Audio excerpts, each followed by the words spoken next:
Welcome to the Nerd Social. I'm Nathan. Okay, everyone's back now, and everyone can hear us. Hopefully, because Can you I can you can hear us? I can hear you I can guys. hear you. I can I hear can you hear you guys. too. For Yes. some reason, as soon as we went live, Colin's video froze, and then I couldn't hear either one of you for some reason. Oh Okay. no. Sorry about Kind of that. weird. Sorry about that hiccup. Everyone, that took I guess less time than the last hiccup from last week. It seems as Yeah. soon as we go live every week, there's a weird glitch with Skype. So we're gonna talk about WandaVision, just recap the entire series, and then we're gonna preview Falcon and Winter Soldier, which is gonna preview next. Sorry, it's gonna debut next week on next Friday. Hmm. So over the last week, there's been several interviews with the creators of the show. Today, Marvel released a Marvel assembled like making of Behind the scenes. behind the Yep. scenes thing. So we're going to talk a little bit about that, and also the interviews that the creators have been talking about, actually filling in some of the details about the show. Spoilers ahead, everyone. So if you haven't watched this entire series, because we're going to talk about the entire series, watch the entire series before coming back, and we'll start. If you want to join us later, when we talk about Falcon and Winter Soldier, you can join us for that. We don't know anything about that, so we can't really spoil it. We can just, I guess, our speculation could spoil it, but. All right, Hmm. so where do you guys want to start? I think both of you guys have watched the making of thing, right? Hmm. Sure. I would like to take a moment. As we were leading into the broadcast, we were talking a little bit about the appreciation for all the creativity, the creative minds, the staff, the crew that's involved with making a show like this. The making of in Assembled was really going a lot more into what's involved in making a show like this. Every episode is very different, Hmm. paying homage to the sitcoms of the 50s, 60s, 70s, and 80s. And the work that goes into preparing for something like that, getting creative with something like that, and not to mention the live studio audience that they had for the 50s version of the show, the very first episode, just a Mm-hmm. ton of work, and that making of video just allows me to appreciate all the work that goes into something like that, and it's something that the actors had never done before, Yeah. and it's just really cool to see all of that and the work that goes into it. I'm a little bit of a geek when it comes to behind the scenes type stuff, movie magic and effects Yeah. and the method that they go through, the methodology. Uh, Notes and things like that. Just really cool to see how it all comes together and we get the awesome product that we got with WandaVision. Hmm. Yeah. Yeah, I would definitely like to echo with that. Just the that's just so amazing. All the different set pieces, all the different parts of putting together a sitcom that's true, try and true for each of the time periods. The level of detail in terms of the introductory songs. I mean, they actually wrote songs that tied into the motif of that era. So very well done overall, and I think that also speaks to the versatility of the actors, Catherine Hahn, Paul Bettany, Elizabeth Olsen, but also the other actors as well in it. But particularly those three actors really just brought it every day, and in different circumstances. You saw Elizabeth Olsen basically was on wire doing wire work, doing action scenes, but then she's like a housewife in the 1950s, and then she's pregnant, in one episode. So it's like all these different ranges of characters that she was able to weave into the role is just really amazing. Paul Bettany, same thing with that, weaving in all those different type of roles, and then Catherine Hahn being kind of like an anti-hero.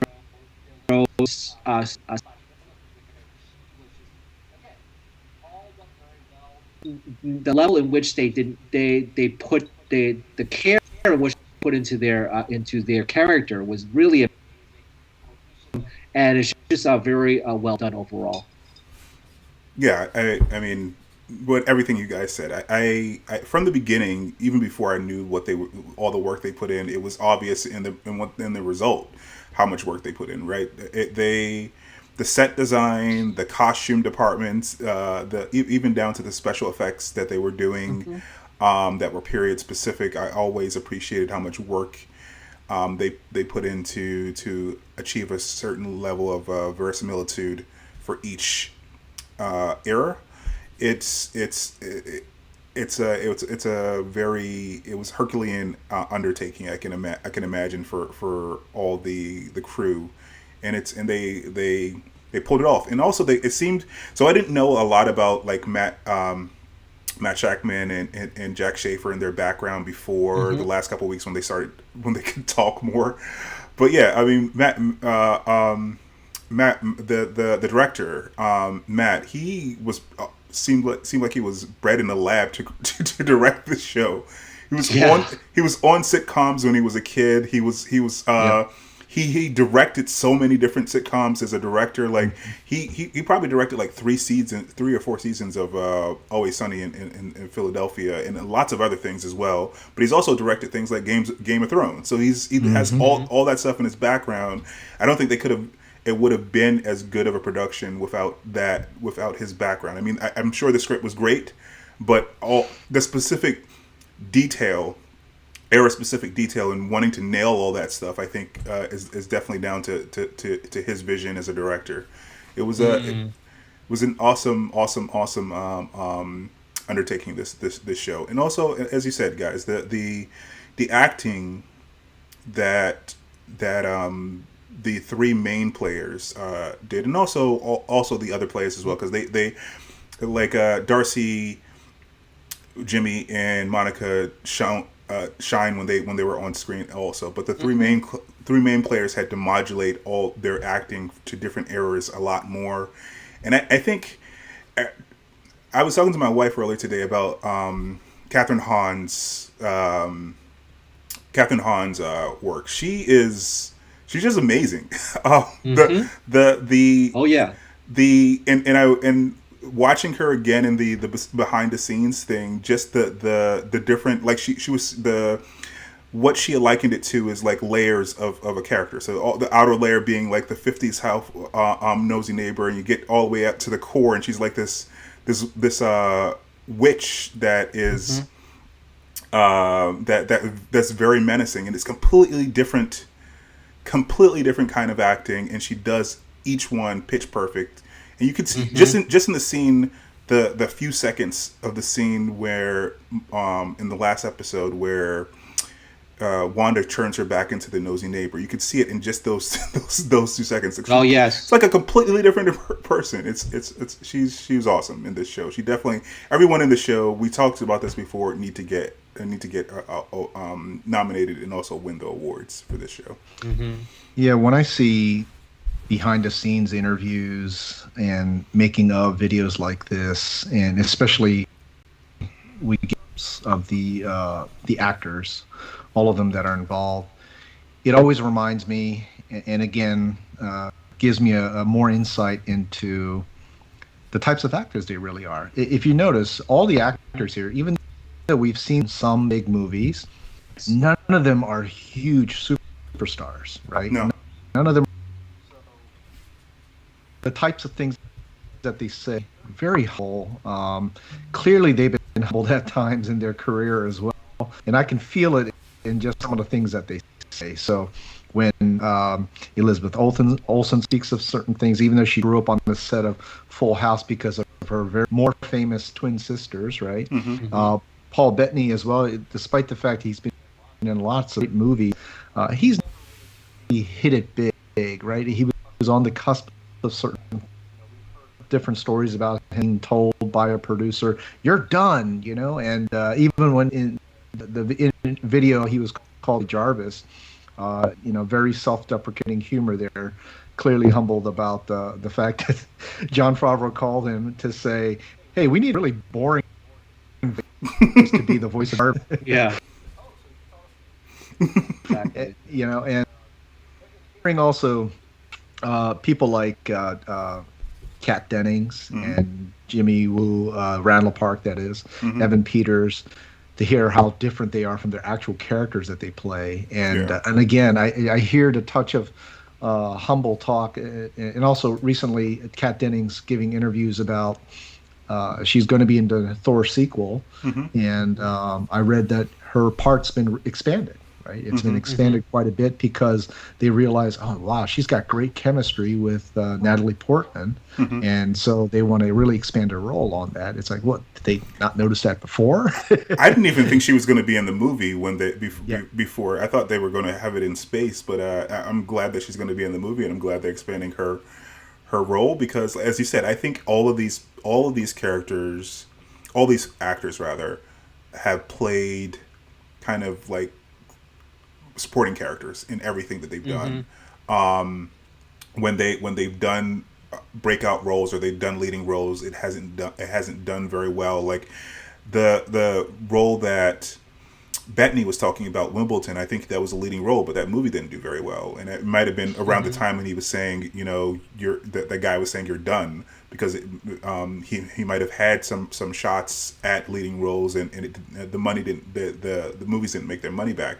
And I don't think anyone else has. Everyone else has been a supporting person. Catherine Hahn famously has been a supporting person.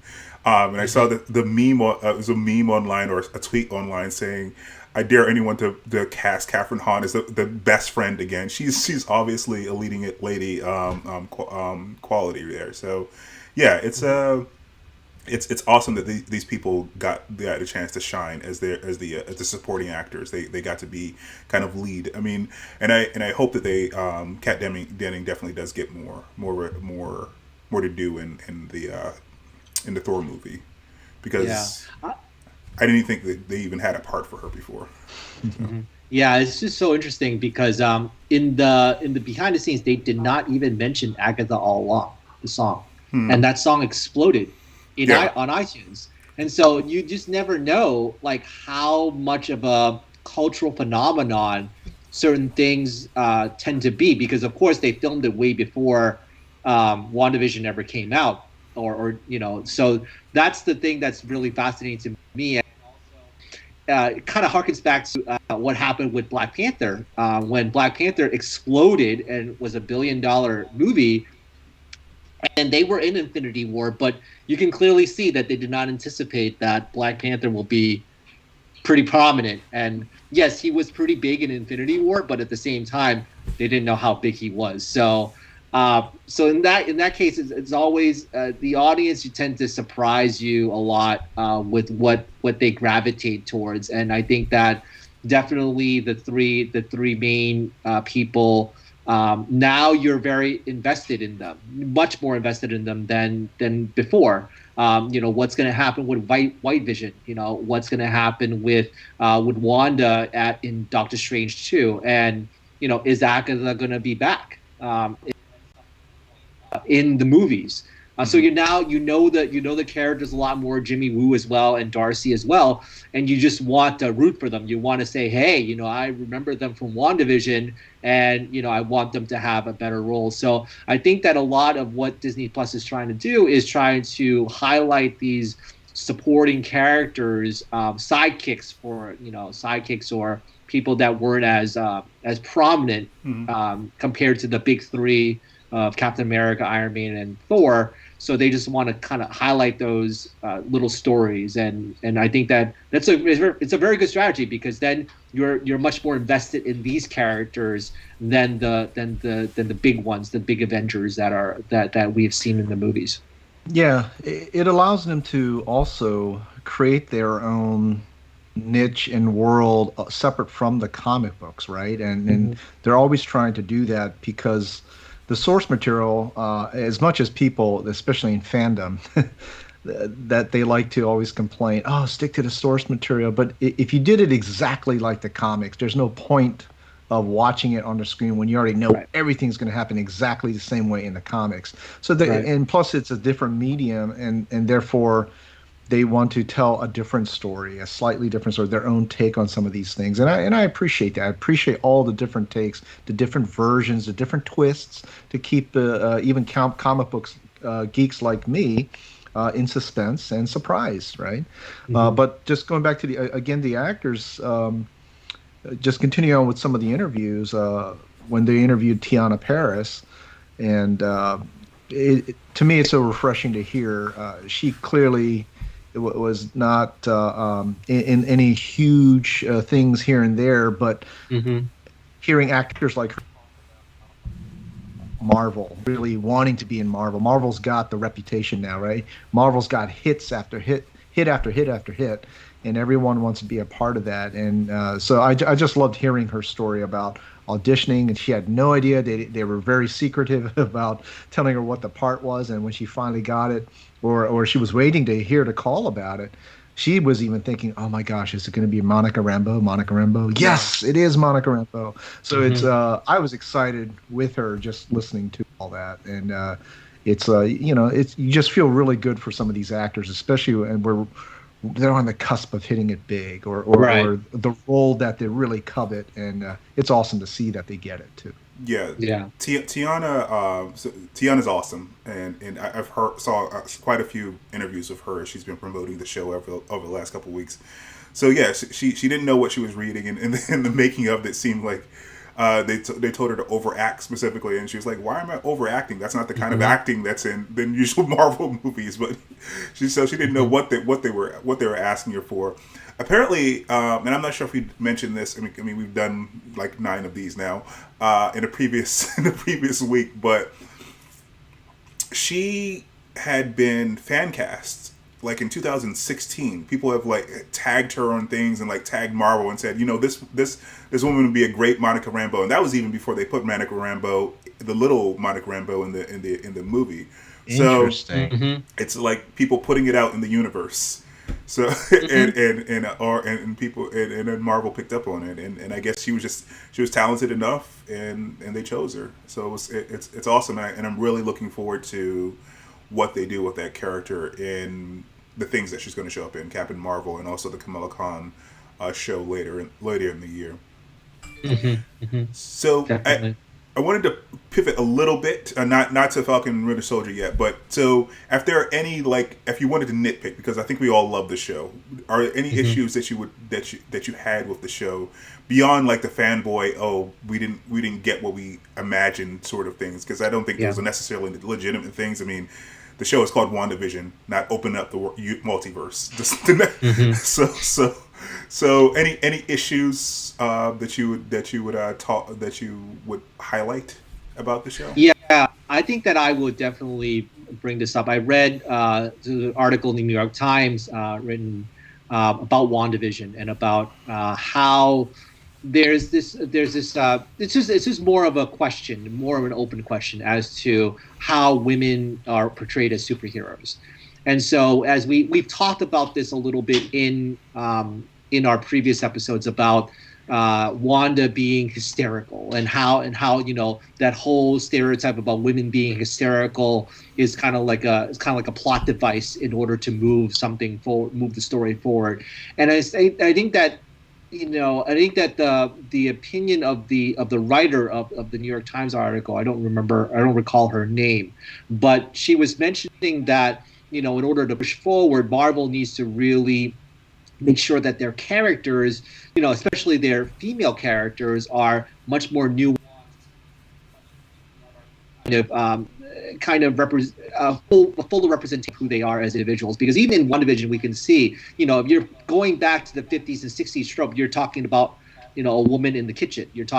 About um, you're talking about certain, and we mentioned in the Brady Bunch episode, like how the doctor was misogynistic and stuff like that. So all those things are good in terms of trying to be educational and see how we can progress as a society. But you know, it also has to be a fine line in terms of making sure that you don't play on that too much, because again, it's very difficult to kind of keep going back to the same well of, oh yeah, the woman's hysterical, that's why she has powers, and the whole concept of chaos magic she was mentioning in the article. Like, chaos magic, what does that mean? Disorder, hysteria, and things like that. So that was one point, and then the other point that she made was about how Scarlet Witch and also Captain Marvel to a certain extent are very they're too powerful, so they get sidelined. And so when we saw in Endgame, Captain Marvel was sidelined a lot. And so why is it that the women characters get sidelined? That case, and why is it that it's more kind of like a superficial representation where you had all the women lined up, A force, and they all charged toward the van in Endgame. And so those type of, it leads to a lot more questions. And no, I'm not saying that WandaVision is kind of it's not good or anything like that, but these are the things that we need to think about in terms of pushing the envelope, making it again more nuanced and things like that. And that's what she was trying to say. To your first point, Colin, you're right. We did speak a little bit about that. Comic book characters in general just having a tendency to harp on, for some reason, they like to have the storyline where the women superheroes are somehow either crazy or hysterical is the word, right? And we touched upon that a little bit. But the criticism should also be thrown Marvel Studios' way, in that how long did it take them to get these prominent women characters, female characters, into the forefront like this, right? It took them a while. Now, they can certainly point to demographics or the audience appetite for superhero stories that are led by females, saying it just wasn't there. Are they rightfully pointing the fingers at the audience? Whatever it is, the fact is there was a barrier there that did not allow them or made them afraid to put female superhero characters in the forefront in that way, especially solo stories, right? Mm-hmm. And then it took them this long. I mean, Iron Man came out in 2008, and it took us this long to finally get something like this. We finally got the Captain Marvel movie, and of course, when that comes out, all the the fragile incel men out there that are fanboys creating the toxic fandom just had a fit over that. Like, oh my gosh! Not only because of the actress Brie Larson being very outspoken about very social issues, but at the same time, the movie, it pretty much hits you over the head a little bit about girl power, right? And so they had a very negative reaction to some of that stuff, even though it was a very positive message. Mm-hmm. But at the same time, I get it. It's got to be really shoved right in your face, because why dance around it? That's what it's about, and it's finally here, and they're fully embracing it. Mm-hmm. To your second point about having these two women superheroes that are so super powerful that they had to be sidelined, I cannot believe I'm about to take this angle, but I'm about to take the both sides angle on this. About they do that for the male characters too. Like, for example, my favorite character, Superman. Every ensemble film, right? Anytime there's Super Friends, Justice League, or whatever it is, they find some way to either depower him. He's incapacitated. He's dead. My gosh, just kill him so that they can sideline us, the most powerful superhero in DC universe. So they have a tendency to do that because, again, they're so powerful that in order to get them to become a little more human, or people can relate to them better, or because the movie will be over in 10 seconds if Brie Larson's character showed up in the beginning of Endgame, or even beginning of Infinity War instead. So that's how they these to me, I think the writers get a little lazy when it comes with super powerful characters like that, and they sideline their butts. Even Superman 2, we got him losing his powers, right? In Spider-Man 2, he's losing his powers. Well, how many other movies do we have where they're losing their powers just so that they can get them to be a little bit more human, focus a little bit more on the human elements, so that the audience can relate? So they really go overboard on a lot of that stuff to do that. So, yeah. yeah. Sorry. Yeah, to your point, I think that's definitely an issue with comic book movies in general. When they write a character that's OP or overpowered, they, especially when they're in an ensemble piece like Infinity War or Endgame, when they're people who are heroes but they're a lot less powerful they have to kind of write around their almost godlike powers.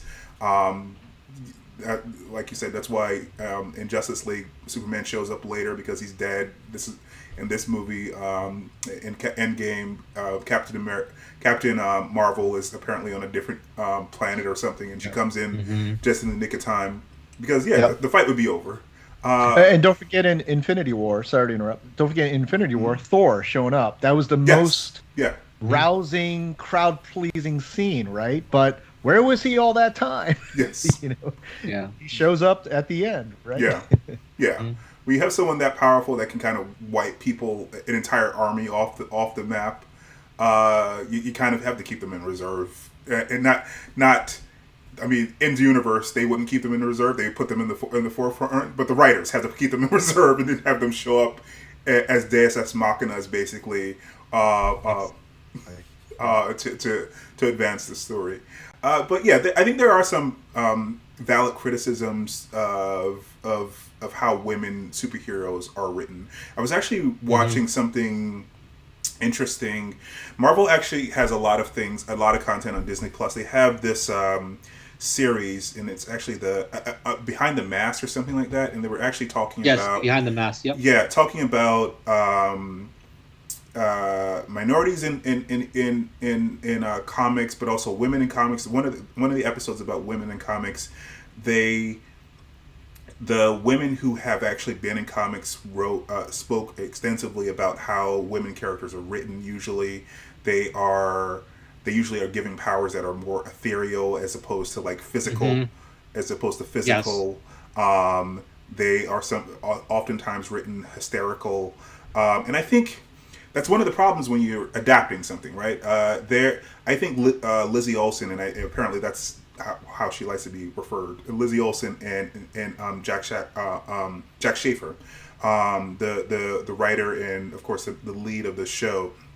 I think they were really cognizant of this. I caught an interview with them last week when they were talking specifically about this, and one of the things they were talking about was wrestling with how Hollywood has portrayed motherhood and birth and how difficult it actually is compared to how easy it usually is portrayed. So they wrestled with that a lot because they didn't want to necessarily feed into that, but they also are trying to create this fantasy show. So they had to make some decisions there, right? And I think that in addition to that, having to adapt this character, which has very specific touchstones that were written by other people, like chaos magic, like even though the name for someone who isn't aware of the comics seems a little off-putting, and it was probably off-putting if they read the comics as well, because chaos magic is associated with Wanda in the comics, but again, that was probably written by a dude. I don't know if certain things had to be as faithfully brought over in the show. But back to what Jhon was saying about the toxic fandom, if it wasn't, how many people would be upset that if they twisted it too much? So it's a difficult line to walk, and I think that they try to do their best, and I'm sure. No one is perfect, so they could have probably done better. But I think that this is definitely an issue that they were cognizant about when they were trying to render this character on screen. Right. I think that it's just it's definitely something that as Marvel and the MCU kind of grows in popularity, and it's now become a cultural phenomenon that are going to keep coming up. Again. It's just how they're going to approach that. How are they going to be sensitive to those types of issues, and also just like what the writer of the article from New York Times said, just making sure that it's not just about empowerment, because I think that we've seen that, we know about it, but what are some of the more nuanced stories that can be attained, that's respectful of the source material to some degree, but also trying to evolve from that point. So I think that WandaVision as a whole really did do that. But yeah, of course, there's going to be because of where the source is coming from, there's going to be some type of slight criticism, even though it's a great show. Yeah. Yeah, I think you guys know I am a huge fan of Kevin Feige, and I think he is just awesome, and he's the best thing since sliced bread when it comes to comic book movies, especially for our era. What a time to be alive! What a time to be in. We are spoiled right now with all this great stuff that comes out, and for him to shepherd such a universe, this Marvel cinematic universe, connecting all of those things together. And at the same time, I want to give him credit for this because everything I've read so far seems to be where he is the driver behind this. I think he recognizes that representation is sorely needed when it comes to superhero movies. Whether he recognized it too late or he ran up against a machine at Marvel Studios before he was given all that power more recently to really take the reins of the whole universe without any type of roadblocks or obstacles. And I think, especially in Marvel Comics, he's now embracing the more recent universes, the more recent change in all the Marvel Comics that we see now, where diversity has been quite the initiative there too. And of course, it's not without its controversies. A lot of people like to complain that, oh, you're trying to shove in diverse characters on purpose. Oh, SJW this, it's an agenda and all that. Shut up. The representation is here. It's going to be in your face, just like everything else that was the opposite of it has been in our face for all this time. I fully embrace it. I love what he's doing. I'm looking forward to all the diverse characters that are coming into this universe, and I point to Kevin Feige doing that because the stories that I read so far, it sounds like he really put his foot down and said, "I want this. I really want this. Let's get all the new characters in here. Let's get all the fresh faces in here, and let's do this." Yeah, I think people who I think people who are complaining don't take even a beat to realize that for most of our lives we've had to see ourselves in people and characters that don't look like us. So it's something that you can do. The person doesn't have to exactly have your background for you to see yourself in that person or for you to identify with that person, because we're all human beings, right? But it's nice for all of us to feel specifically seen. For us to have highlights that actually reflect our lives in a more specific manner. And for decades now, we had lots of variations on white guys. It'd be nice, even and white guys playing other types of folks, right? Yeah, exactly. We had even in the early Marvel, early Marvel is just variations on white guys. I mean, the main three, right? Thor, Captain America, and Iron Man. Variations on white guys, right? So we all love those movies, regardless of our background. We could see ourselves in those movies, and we rooted for those characters. I don't understand why people, when there's even a little bit of diversity, they get up in arms. They can't see the same humanity in people who don't look like them as people who of color have had to do for decades now. Yeah, it's interesting. It brings up a story that I had when I first watched Endgame. Was that a friend of mine? He mentioned that there was a lot of white man tears because of what happened with Iron Man and Captain America and Thor. And so they were kind of concentrating on those three characters. And it's like, oh, they're just going through grief counseling and therapy and things like that. It's kind of like working through their emotions. And I'm like, but I understand what he was saying. I understand what this individual was saying. But at the same time, I'm like, I'm invested in these characters already. So I do want to root for them, even though they don't look like me. I still rooted for them. I still kind of, and to me, because of, especially with Captain America, his spirit and his drive, and he was the little guy, who was beaten up by bullies, and that resonates. Even though yes, he is a white guy from World War II. That's still a story that resonated with me as an Asian person.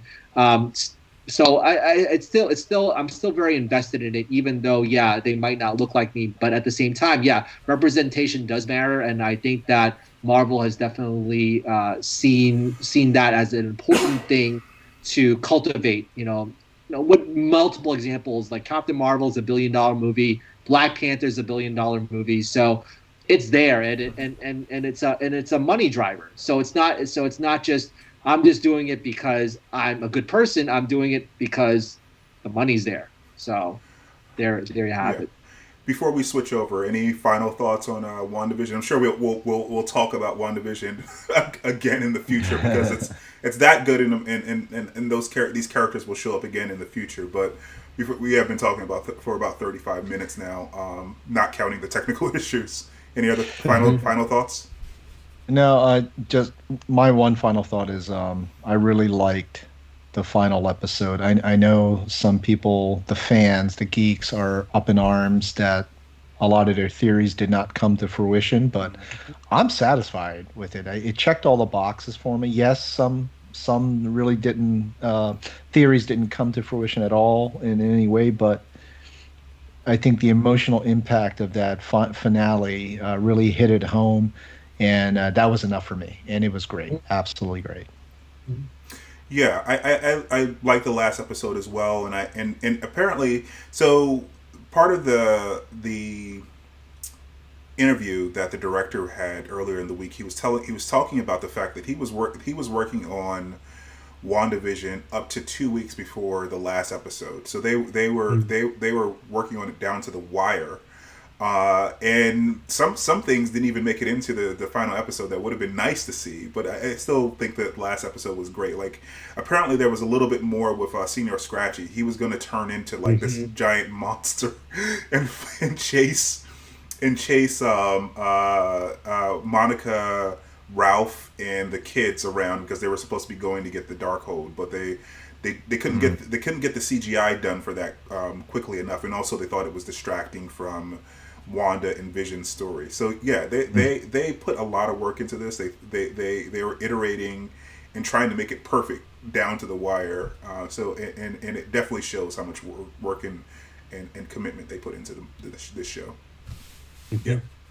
All right, so let's switch gears a little bit and look forward to Falcon and the Winter Soldier. So, what are you guys looking forward to? I know. I have some things that I want to touch on, especially the background. It's the director of the WandaVision was a guy, and the writers were women, and it seems to be flipped here because the director is a woman here who's done shows like Handmaid's Tales, The Vikings, and lots of things like this. So she's done a lot of action stuff. Carrie Scoglin, and the writers are some guys, and we can get to them in a little bit. So what do you guys want to talk about? What are you looking forward to with Falcon and Winter Soldier? I think the buddy comedy routine should be very entertaining. We already saw little bits and pieces of that throughout Civil War and Infinity War and so forth, and of course at the end of Endgame, where they're, especially Bucky and Sam, they've got this love-hate relationship going. So I definitely want to see that. I found them very funny, so I look forward to more of that. And Daniel Bruhl's character, Baron Zemo, we get to finally see him in his full get-up of as Baron Zemo, and that ought to be pretty good as well. I was expecting to see that in Civil War, but we never did get that, so we're finally going to get that in this series, so that should be great. And of course, the introduction of other comic book characters that we all know of and have read about as we were comic book fans, other side characters that we expect to show up on this show. Absolutely looking forward to all of that. And of course, continuing the whole MCU saga and see how much it contributes and adds to the overall saga, especially in this next phase. Really, that should be very exciting. Yeah. I think that for me, there's two things. One is the political intrigue. I think that Definitely in Winter Soldier, there was a lot of political intrigue between what is civil liberties and what is not. And then, in Civil War, it was about, government control of superheroes. So, the political intrigue part is definitely something as a kind of like a political junkie myself. I really like that type of dynamic. And I think all three of us do. That part is interesting. And number two, I think, like you said, Jhon, just the buddy comedy part of it. The interchanges that they have in Civil War were classic interchanges. The one that I keep remembering is the one where they're in the Beetle, and then he's like, "Can you pull your seat up?" No, and it's like it's just classic, like just great dialogue, great delivery there, and then just the banter that they have between each other is just so great. And at the same time, Captain America is actually my favorite MCU character. And because he's a straight shooter and he's he really is trying to fight for what's right, and and he ends up being worthy of the hammer and things like that. I think that his sidekicks, his two bromance sidekicks, Bucky and Sam are like now they're together, and how are they going to deal with that grief of now Cap is retired? How are they going to reconcile with that? How are they going to proceed as a co-workers or working to a better universe on top of that, all that political intrigue that is coming after them? So that is what is really inspiring me and really get me excited about it. And also, Falcon and Winter Soldier was supposed to be the first thing out. So if it was the first thing out by Disney Plus from the Marvel Cinematic Universe, then it had to be good. So really looking forward to that. Yeah, definitely. It was supposed to be the first thing, and I can imagine that they probably pushed it because of the pandemic. Like, Yes. a lot of the recording for WandaVision was finished before they had to wrap, and I'm gonna imagine that and maybe I'm wrong about this, but there's probably going to be a lot more special effects shots. Even though there were small special effects shots even in the early episodes of WandaVision, because they had to use special effects to remove Paul Bettany's face and put Vision's head on him. That was awesome. Yeah. Blue makeup. Yeah. Yeah. But I think that this show probably has a lot more special effects shots, and that's probably why it was pushed a little bit further in the calendar to let them finish up the work on that. But yeah, as you guys said, I'm interested to see the back and forth between Bucky and Sam. They have very even though they're Captain America's bros, they have very different personalities. I feel like Bucky was more like Sam in the 40s, but he's had over almost like 80 years of like misery. So he's a completely different person now than he was in the 40s. So maybe Sam will let him tap into that puckish, like juvenile part of himself, if he lets himself feel that again, or maybe he'll never be able to feel that way again because he has the memories of all the things that he's done. So it'd be interesting to delve into his psychology, even though it seems like he's been cured of his brainwashing by the Wakandans, as we saw at the end of Black Panther, leading into Infinity War. He still seems to be a little bit scarred and reserved. I was reading. There was also another New York Times article about the show and the fact that they're going to delve into not only Bucky's damage, but the fact that you can't avoid the fact that Sam is a black guy, right? They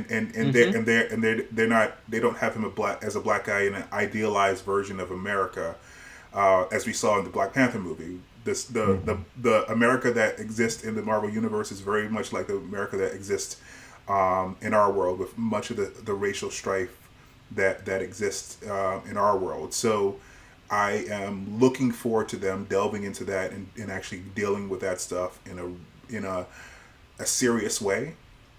and whether or not people would actually be okay with a black man taking up the mantle of the of America and being and taking on the mantle of Captain America. I'm very interested to see that, and also as you said, Jhon, Zemo. I'm looking to see what they do with Zemo as they progress his character. Did he disappear in the snap? Is he even madder now? That because before he was like they destroyed an entire country and that and after his family. Yeah, they destroyed destroyed the entire country and his family. Right, his family is gone, but now. He has even more to be upset about, right? Because the entire planet was snapped away for 5 years. You could say that he has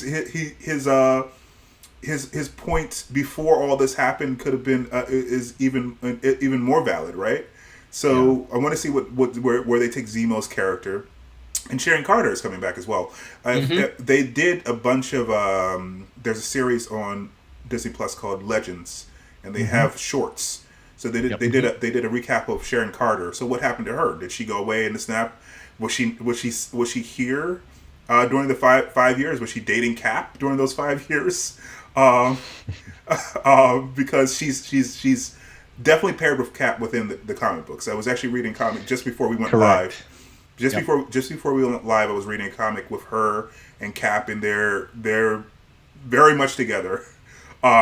Beyond the kissing that we saw in Civil War. Oh yeah. Yeah. So if she didn't get snapped away, did they connect or did he never connect with her and that's why he went back to Peggy? I want to hear more about her story and what happened to her.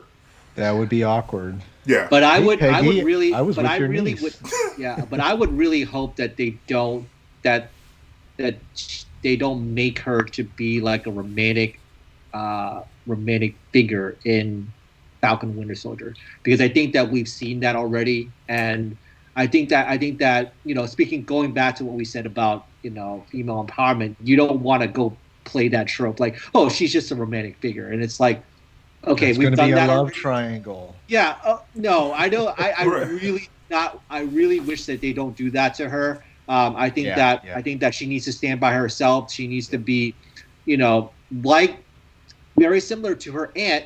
She needs to stand by herself and be that strong individual. And I think that would be a very good representation of her, and not kind of go into like, oh, who's she going out with, and does she have any type of residual feelings about Captain America and things like that, and Steve Rogers. So I just hope that they don't go into that. I really do, and I think that hopefully it's just a play on the just represent her the way that she is, strong character, and that's the most important thing. Yeah, it would be cool if she was around during the snap and she was left to pick up the pieces of S.H.I.E.L.D. That would be kind of cool, and Zemo being around as well, and he grew more hateful, and maybe it gave him the time to build up his strength, right, of whatever he's doing, sowing the hatred / his army, his minions, whatever it is that needs to be done. Right. And then, of course, exploring the dynamics of Sam and Bucky. I mean, they were both snapped away, so how are they now going to adjust to things since they're back, right? Yeah. Yeah, I mean, I definitely want to see. I hope that at least one of the 4 main characters that they created the Legend shorts on weren't snapped away, because it would be interesting to see what they did in the interim during those 5 years with some flashbacks. We're only going to get 6 episodes, but I think they're definitely longer. They're like an hour, 40 minutes. So I'm not sure how much background they're going to go into.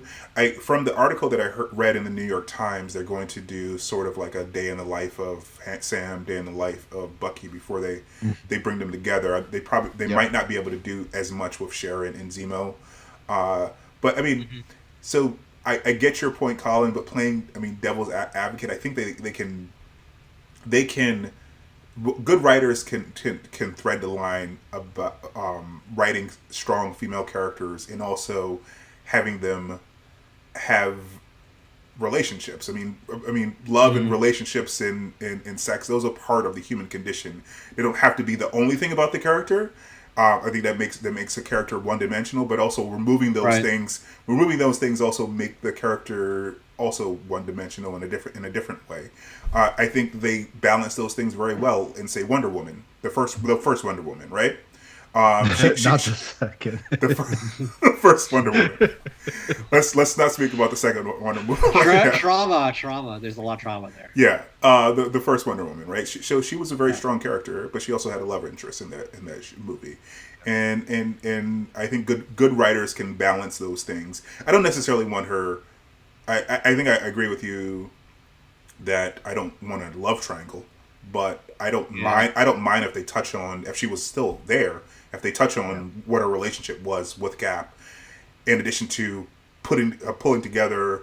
Well, Shield was, I think, at the end of Winter Soldier, she was a CIA agent, right? And also in Civil War, she was a CIA agent. So what happened? What happened to the CIA during the snap? What happened to What happened to intelligence and gathering? I mean, we saw during Endgame that criminal organizations were kind of running rampant. That's why Hawkeye or Ronin was taking people out. So what was she doing if she wasn't snapped away? So she was helping him. Yeah.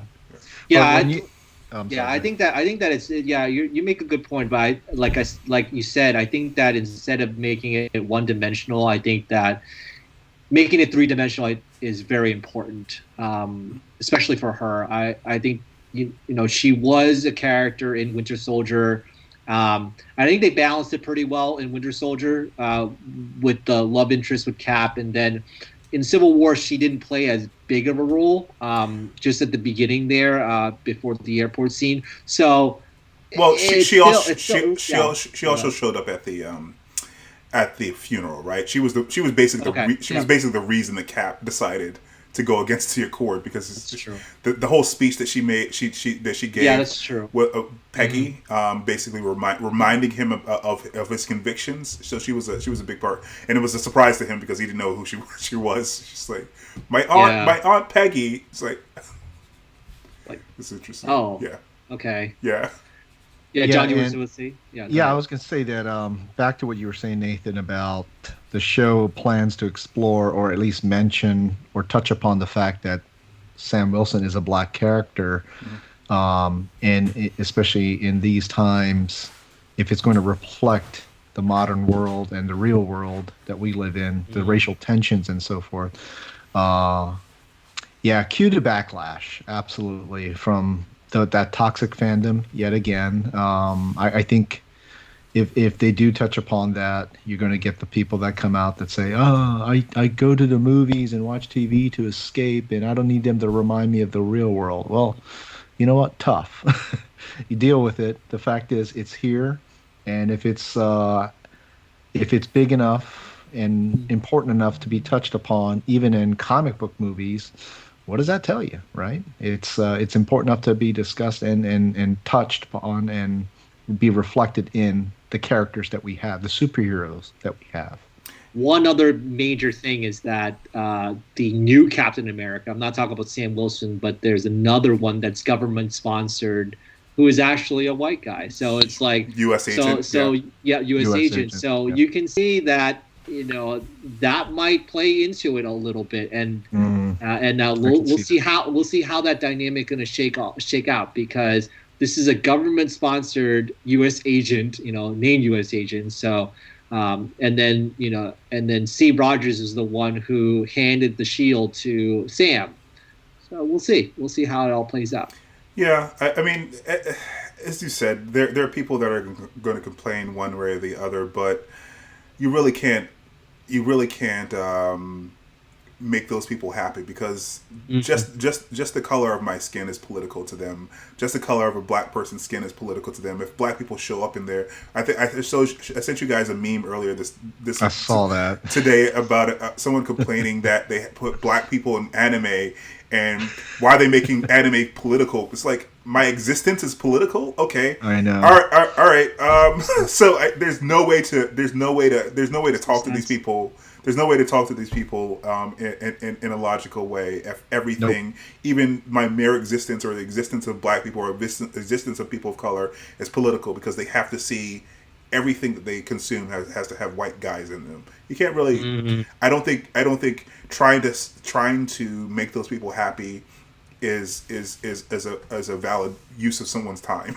I think you have to and that's just it, right? As we were talking about in a previous segment, the efforts that were made previously, especially over the last decade and many decades before that, to appease to the mainstream audience. Mainstream is just another word for the predominantly white audience, right? And to appease to them. And now that there's an effort to appease to a wider audience, a more inclusive audience, the folks that have been part of that mainstream feel threatened, and they are just bitching very loudly about it. And we do see that in sometimes in the forums, in fandom, among the and unfortunately it is very toxic. It is. Mm-hmm. Yeah. All right. So we've been talking for almost an hour now. Do you guys have any other thoughts? Are there any questions from people watching the live stream? I see a laughing emoji and a hand clapping emoji as we were talking. So clearly, one of our viewers is very satisfied with the topics that we're talking about, and I'm guessing also our opinions as well. But I'm looking forward to the action as well in the Falcon and the Winter Soldier. So should be pretty good. That is true. That's one thing that I didn't touch upon, was that, of course, the kind of the gold standard of the MCU movies has been Winter Soldier, and a lot of it had to do with the action in Winter Soldier. So so I think that they're going to try to do that in this series, and that stylized action was really amazing. So let's see what happens with these two in terms of stylized action. Yeah. Well, I mean, if there's nothing else, guys, and if there are no questions from the audience, I think we're going to close out things here. And we will see you guys next week when we'll review live Falcon and Winter Soldier, the first episode. We want to hear from you guys, though, down below. If you weren't part of the live stream, comment down below, and we'll see you next week. Thanks. Bye. Bye, everyone.